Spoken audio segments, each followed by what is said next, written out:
Guys, I'm just getting out for a little snowshoe trip to set up a trail cam. I got a moose bedded in the trees across the creek there. It's either a cow or a shed bull. I can't tell for sure. I looked around, I don't see any calf. I kind of just glassed the other parts of that hill and I haven't seen anything else. So I know there is a young bull that hangs out here a lot in the winter and kind of hangs out in the willows along the river here. So I'm guessing maybe it's a shed bull, but not 100% sure. But kind of a nice way to start off the hike.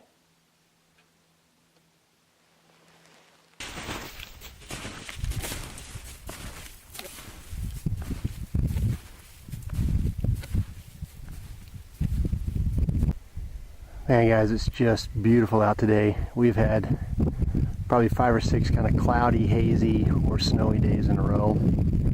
Finally have some sunshine today. It's pretty cold. The high today is only 25. The wind's whipping around pretty good, so the wind chill's cold, but it's great to be out. In fact, it's almost too nice out. I didn't bring my sunglasses, so I'm squinting the whole time. But I'm just coming up here to hang a trail cam. Well, guys, I don't know if you'll be able to hear me because of the wind, but I just saw another moose, different than the first one I glassed right as I got out of the truck, and this one is definitely a shed bull. This one was up and moving around, so I could tell it was a bull. So I'm going to switch the little draw that I was planning to hike up in, see if I can get on that bull's tracks and just hang around or find where it's been hanging around and maybe get lucky and find a moose shed. So a little bit change of plans. I'll still hang a trail camera up here since I'm up here and I brought it up. Just not in the exact same place I was thinking originally. So cross your fingers, maybe we'll get lucky and find a moose shed. Alright guys, I got the trail camera hung. I did not get where I was planning to go originally. I ended up following all those moose tracks around for quite a while, and so I didn't get up to where I was hoping to get, but there's a really heavily used game trail right here, so hopefully we'll pick up some cool pics on that camera. I'll leave it up here for at least probably 2 months. When we get into March and April, I'll come back up and pull it because we'll shed hunt this area when the snow melts a little bit. So anyway, I'm going to head back down to the truck. My wife and I have a charity dinner we're going to tonight. I don't want to be late for that, but here's just kind of a little look at here I've been hiking in. Pretty open on this side of the face. So thanks for coming along. Hope you guys are having a good day.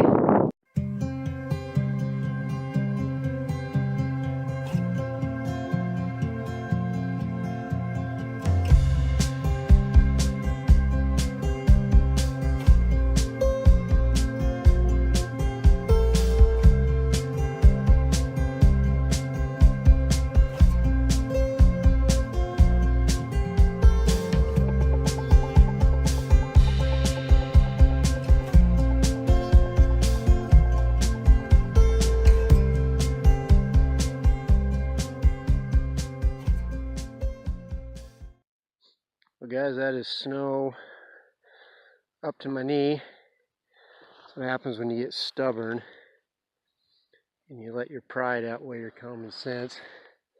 There's just way more snow down here than I thought there would be. I'm about 3 hours from Logan on the border between Tooele and Juab counties. And it's about a 3-hour drive. I left the house at 10 to 5 and got here just a little after 8, so I guess just a hair over 3 hours. But I haven't seen any deer sign. I mean, literally haven't seen a single deer. I've seen like 2 sets of tracks and they weren't very fresh. I should have just turned around and headed out and gone to a different place, but I got stubborn.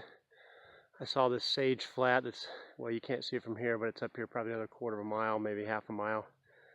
And I thought I'd try and get up in there, but so anyway, definitely not a productive day for sheds.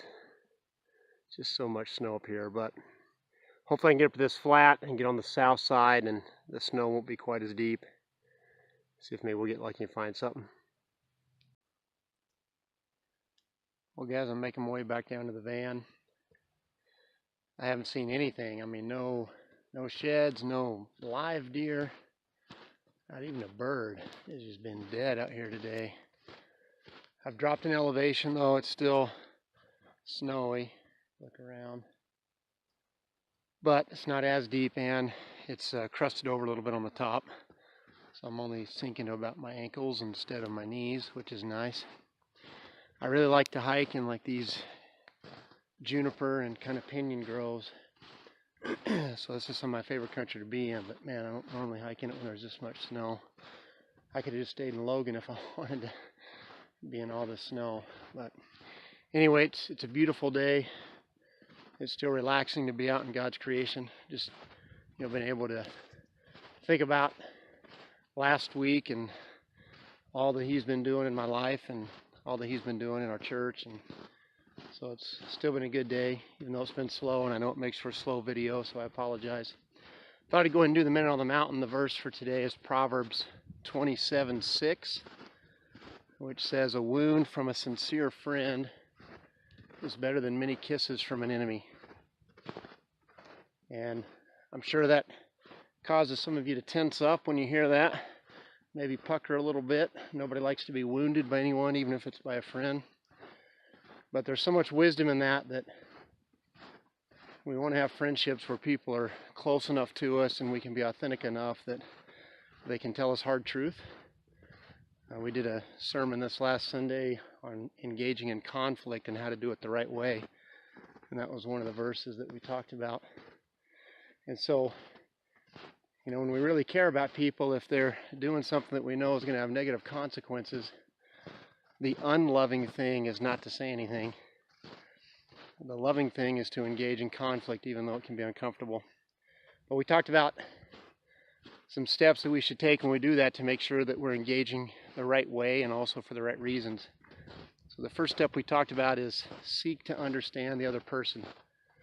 Make sure we have all the facts, make sure we have the whole story. Don't go charging in with both guns blazing. Try to put ourselves in their shoes before we engage in conflict. I think there's a lot of wisdom in that. The second thing we talked about is to make sure we're using God's word as our compass to engage in the conflict, not just our own personal opinions, our own preferences. And third, that we seek to engage in conflict with humility and gentleness. And then lastly, that our goal is not to win an argument, but to win a heart. So, Proverbs 27:6. A wound from a sincere friend is better than many kisses from an enemy. So I'm going to keep looking, but I'm heading back to the van because I'm going to drive to a different spot. Oh, just fell through to my knee there. I mentioned I was right on the border of Tooele and Juab counties. I picked this spot for a couple reasons. One, on OnX, it just looked like it might be a good area. It's a big patch of BLM land and has some state pockets in it. Number two, it's south of where I live, so I thought there'd be less snow.